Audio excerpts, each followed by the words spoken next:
मेरे बेटे के मर्डर के लिए मैं इनको कैदियों को फांसी की सज़ा सुनना चाहती हूँ और देखना चाहती हूँ। मेरे सामने इनको फांसी लगे मेरे बेटे का मर्डर के लिए। आप अभी सुन रहे थे उत्कर्ष की दादी को, जो काफ़ी भावुक थी और आक्रोश में भी थी। उत्कर्ष आपको याद होगा, वह बच्चा जो कोदली गांव का निवासी है और महज 6 वर्ष का था। इस बच्चे का इसी के रिश्तेदारों ने घर में घुसकर मर्डर कर दिया। उसको छत पर ले गए और फावड़े से उसकी हत्या कर दी। यह जो रिश्तेदार है वह इसके घर पर लूट की नीयत से गए थे और इस दौरान उत्कर्ष को वह छत पर ले गए और उसका मर्डर कर दिया। नीचे आने के बाद उन्होंने जो दादी है रमीला, उनको भी काफ़ी पीटा और उसके बाद में दोनों फरार हो गए थे। फिलहाल जो दोनों आरोपी है पकड़ा गए हैं, लेकिन जो मामला है वह यह है कि उत्कर्ष के परिजन और अन्य जो लोग हैं वह अब लगातार मांग कर रहे हैं कि उत्कर्ष को न्याय दिलाया जाए। हालांकि उत्कर्ष आज हमारे बीच में नहीं है, लेकिन फिर भी जो 2 आरोपी हैं जिन्हें पुलिस ने गिरफ्तार कर लिया है, इन आरोपियों को शीघ्र ही इनका जो मुकदमा है वो फास्ट ट्रैक कोर्ट में चलाया जाना चाहिए। साथ ही इन आरोपियों को अब तत्काल फांसी की सज़ा सुनाई जानी चाहिए, ऐसा कहना उत्कृष्ट के परिवारों का है। आज इसे लेकर जन आक्रोश रैली निकाली गई। पेटलावद में बड़ी संख्या में लोग एकत्रित हुए, हज़ारों की संख्या में लोग नगर के विभिन्न मार्गों से निकले और उन्होंने थाना प्रभारी को ज्ञापन सौंपा और मांग की कि उत्कृष्ट के जो हत्यारे हैं, जो जेल में हैं, उन पर फास्ट ट्रैक मुकदमा चलवाकर उनको फांसी की सज़ा सुना दी जाए। सुनिए पूरे मामले पर क्या कहना है उत्कर्ष की दादी का और क्या कहना है उत्कर्ष की माँ का। मेरी यही गुहार है, इन कैदियों को जल्दी से जल्द फास्ट ट्रैक में केस चलाकर फांसी की सज़ा सुनाए मेरे सामने। मैं यही चाहती हूँ, मेरे बेटे के मर्डर के लिए मैं इनको कैदियों को फांसी की सज़ा सुनना चाहती हूँ और देखना चाहती हूँ। मेरे सामने इनको फांसी लगे मेरे बेटे का मर्डर के लिए।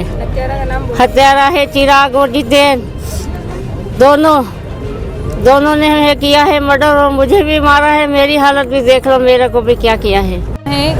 इस घटना में मेरा बेटा उत्कर्ष नायक को आरोपियों ने, चिराग नायक और जितेंद्र नायक ने मेरे घर पे हमला करके मेरे बेटे को मार डाला और मेरी सासू माँ की हालत बहुत गंभीर कर दी है। इनको और जल्दी से जल्दी फास्ट ट्रैक में केस चलाकर और इनको फांसी की सज़ा सुनाई जाए, यही मेरी मांग है। और ये बाहर नहीं आने चाहिए, क्योंकि अगर ये बाहर आएंगे तो मेरे परिवार को फिर से खतरा है, फिर से धोखा है। इसके लिए इनको जल्दी से जल्दी फांसी सुनाई जाए। शासन से यही हाथ जोड़ के निवेदन है कि मेरे बच्चे को न्याय मिले और जल्दी से जल्दी फांसी की सज़ा सुनाई जाए। झावा जिले में सरकारी स्कूलों की शिक्षा व्यवस्था को सुधारने के लिए collector doctor Yogesh Tukaram Bharsat action mode में नजर आए। मेघनगर और थानला विकासखंड के कई स्कूलों का औचक निरीक्षण करते हुए उन्होंने शिक्षण व्यवस्था, विद्यार्थियों की उपस्थिति और मूलभूत सुविधाओं का जायजा लिया। लापरवाही मिलने पर तत्काल कार्रवाई भी की गई। कलेक्टर डॉक्टर योगेश तुकाराम भरसट ने प्राथमिक विद्यालय फूट तालाब, एकलव्य आदर्श आवासीय विद्यालय अगराल, पीएम श्री उत्कृष्ट विद्यालय चैनपुरा, एकलव्य विद्यालय चैनपुरा, दमेला फलिया प्राथमिक विद्यालय और शासकीय उच्चतर माध्यमिक विद्यालय नौगांवा का निरीक्षण किया। फूट तालाब स्कूल में 2 शिक्षक के देरी से पहुंचने पर उनका 1 दिन का वेतन काटने के निर्देश कलेक्टर द्वारा दिए गए। वहीं पढ़ाई का स्तर संतोषजनक नहीं मिलने पर बीआरसी और जन शिक्षकों को नियमित मॉनिटरिंग कर शिक्षण गुणवत्ता सुधारने के निर्देश दिए। उन्होंने कहा कि स्कूल केवल शिक्षा ही नहीं बल्कि विद्यार्थियों के व्यक्तित्व निर्माण का भी प्रमुख केंद्र है। बुधवार को जिले भर में भील प्रदेश मुक्ति मोर्चा द्वारा 4 राज्यों के अलग अलग क्षेत्रों को मिलाकर एक भील प्रदेश बनाने की मांग की गई। इस दौरान जगह जगह रैली निकालकर ज्ञापन सौंपा गया। थानला में पुरानी कृषि उपज मंडी से रैली को निकाला गया, जो नगर के विभिन्न मार्गों से होती हुई एसडीएम कार्यालय पहुंची। यहां एसडीएम भास्कर गाछले को भील प्रदेश मुक्ति मोर्चा की ओर से 5 पेज का एक ज्ञापन राष्ट्रपति, प्रधानमंत्री और गृह मंत्री के नाम सौंपा गया, जिसमें भील संस्कृति, भाषा, जमीन, रोजगार आदि को संरक्षित रखने की बात कही गई। भील प्रदेश मुक्ति मोर्चा के पदाधिकारी ने बताया कि भील प्रदेश बनने से देश में उनका प्रतिनिधित्व निश्चित होगा, जिससे भील संप्रदाय का सर्वांगीण विकास संभव हो सकता है। इस अवसर पर उन्होंने वर्तमान सरकार मारे और पूर्व की सरकारों पर कई आरोप भी लगाए। उल्लेखनीय है कि भील प्रदेश मुक्ति मोर्चा द्वारा मध्य प्रदेश, गुजरात, राजस्थान और महाराष्ट्र राज्यों के सीमावर्ती क्षेत्र जिनमें भील संप्रदायों की संख्या अधिक है, इन्हें मिलाकर भील प्रदेश बनाने की मांग की जा रही है। सुनिए पूरे मामले पर क्या कहना है पदाधिकारियों का। कि भील प्रदेश को इसलिए बनाया जाए कि आज की तारीख में आप देख रहे हो कि इस क्षेत्र में आदिवासियों की बात नहीं सुनी जा रही है। आसपास के चारों राज्यों में मिला के आदिवासियों के साथ अत्याचार हो रहा है, इसलिए हम नए राज्य की मांग करते हैं। करीबन 4 से 5 साल हो गया हम जापान दे रहे हैं। ये मांग हमारी पुरानी थी, तो हमारे कार्यकर्ताओं ने सभी मिलके हमने तय करा कि भील प्रदेश की मांग पुनः छेड़ी जाए। प्रमुख मांगे तो हमारी यही है कि 4 राज्यों को मिलाकर जो हमारी अनुसूचित जनजाति मतलब जो इलाका है, ट्राइबल क्षेत्र है, वो पूरा एक भील प्रदेश का नया राज्य बनाए, ताकि हमारी व्यवस्था हो, ताकि हमारा मुख्यमंत्री हो, शिक्षा मंत्री हो, राज्यपाल हो, ताकि हमारे आदिवासी की बोली भाषा सुरक्षित रह सके। हम लोगों की प्लानिंग तो जारी है। लोकसभा, विधानसभा, लोकसभा में हमारा भी एक एमपी है राजकुमार रोत, ऐसे कई एमपी जाएंगे। विधानसभा में हमारी आवाज़ें उठेगी, सरकार कब तक नहीं मानेगी।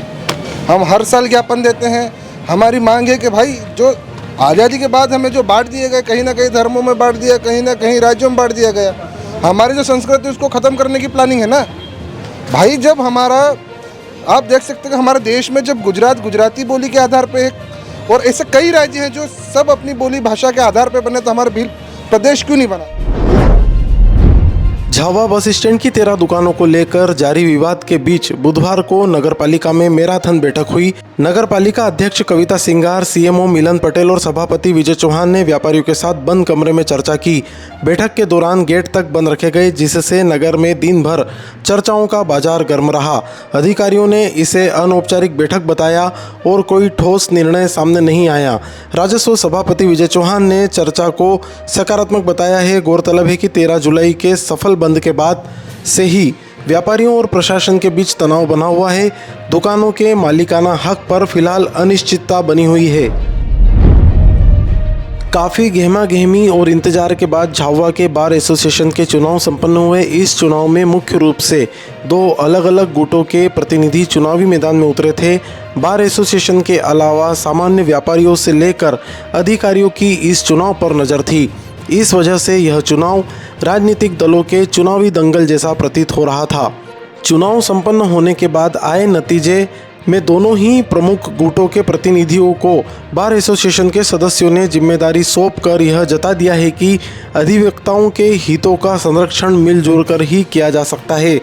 मंगलवार देर शाम आए परिणामों के अनुसार हेमेंद्र प्रसाद अग्निहोत्री अध्यक्ष, पर्वत सिंह पचाहा और कृष्णलाल शाह उपाध्यक्ष, प्रतीक मेहता सचिव, सुबह सिंह बारिया और लोकेंद्र बिलवाल सह सचिव, अंजू राठौड़ कोषाध्यक्ष, राजेंद्र भटनागर ग्रंथपाल के रूप में निर्वाचित हुए हैं। वहीं बार एसोसिएशन की 11 सदस्यों की एक कार्यकारिणी भी घोषित की गई है। निर्वाचन के बाद मीडिया से रूबरू होकर पदाधिकारियों ने कहा कि उनकी आगामी कार्यप्रणाली न्यायालय और अधिवक्ताओं के बीच समन्वय स्थापित करना, अधिवक्ताओं के हितों की रक्षा करना, जूनियर वकीलों को असुविधाओं से मुक्त रखना और अधिवक्ताओं के दायित्व का निर्वहन करने की रहेगी। सुनिए पूरे मामले पर क्या कहना है नवनिर्वाचित सचिव प्रतीक मेहता का। अध्यक्ष महोदय जी के साथ में मिलकर काम करना है, अधिवक्ताओं के हितों की रक्षा करना है, बार और बेंच के बीच में आपसी समन्वय बने, ये करना है। हमारे अभिभाषक संघ में हारमोनी आए, इसके लिए पूरा प्रयासरत रहना है। और जूनियरों को जो आगे आ रहे हैं उन्हें जो भी असुविधा हो रही है, उसका पहला लक्ष्य रहेगा कि मैं बाबू अंकल के साथ, अध्यक्ष महोदय के साथ में तालमेल जमा के पूरा काम करूं। और पैनल सब खत्म है, पैनल कुछ नहीं है, चुनाव यानी चयन होता है। चयन अभिभाषकों ने किया है। अध्यक्ष के रूप में बाबू अंकल हेमेंद्र अग्निहोत्री जी को दायित्व दिया है और मुझे बतौर सचिव के रूप में मैं अपना पूरा दायित्व समझता हूं कि उनके साथ कंधे से कंधा मिलाकर हर अधिवक्ता के हित के लिए मैं काम करूं। बस यही मेरा